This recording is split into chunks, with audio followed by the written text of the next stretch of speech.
Derivatives trading involves substantial risk of loss and is not suitable for all investors. Past performance is not necessarily indicative of future results. Think of yourself as the president of some country. I'm here in the US, so let's pick the United States because we Americans think we're like the center of the universe. So let's just propagate that idea. Where I'm the president of the United States, okay?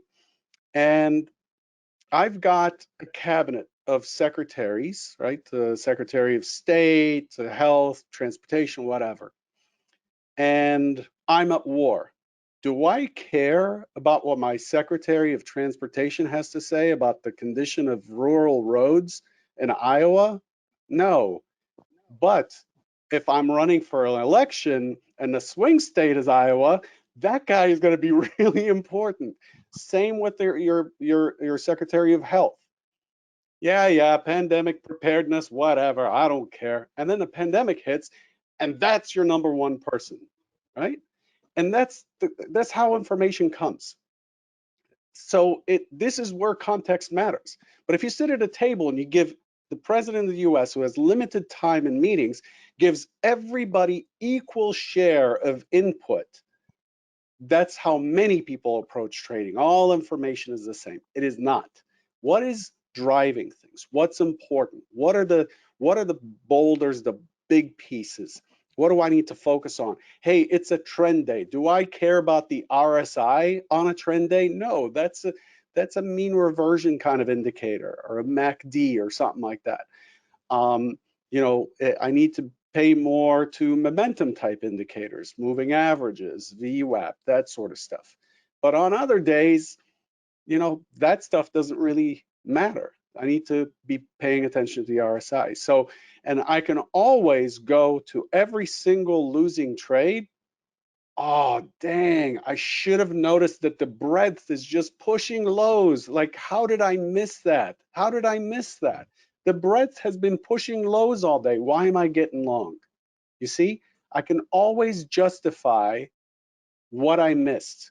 And people who trade on the euphorically will do the opposite. They'll explain why this trade was massive. I saw this GME was doing that, AMC was hitting highs, therefore I made money.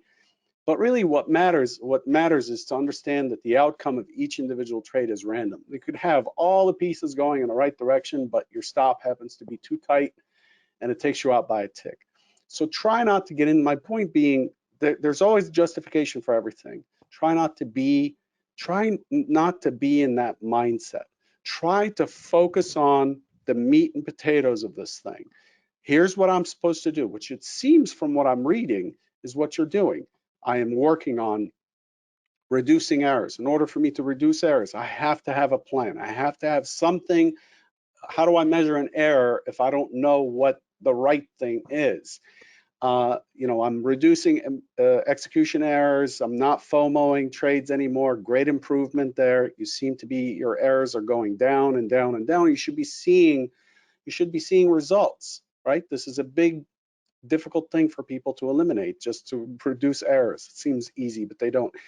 And then just focus on the basic things, your basic things.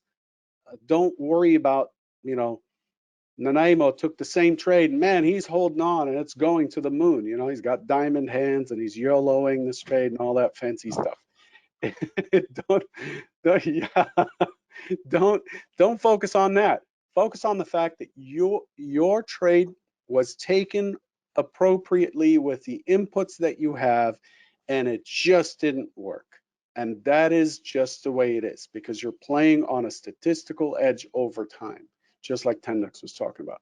That's all what I have to say about that. I know that was long, but I wanted to explain to you the president analogy and understanding why context. We keep talking about context and people are like rolling their eyes like, that's a cop-out. You keep talking about context because it's a vague thing.